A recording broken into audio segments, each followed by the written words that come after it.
Mobile তুমি নিয়েছো কেড়ে মধুর ঘুমের স্বাদ, প্যাকেজ অফারের মোড়কে পেতেছ টাকা লুটবার ফাঁদ। মায়ের কাছে বকুনি, বাবার তিরস্কার, মোবাইল তুমি পকেট খালির অবাক আবিষ্কার।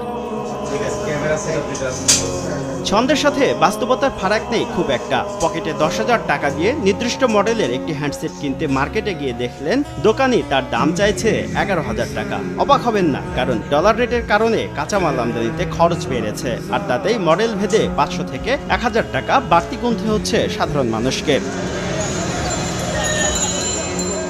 11,000 টাকার মোবাইলে 200 টাকা দামের সিম কার্ড ভরবেন ভাবছেন? এখানেও হতাশ হতে হবে আপনাকে, কারণ সরকার সিম ট্যাক্স নির্ধারণ করেছে 300 টাকা।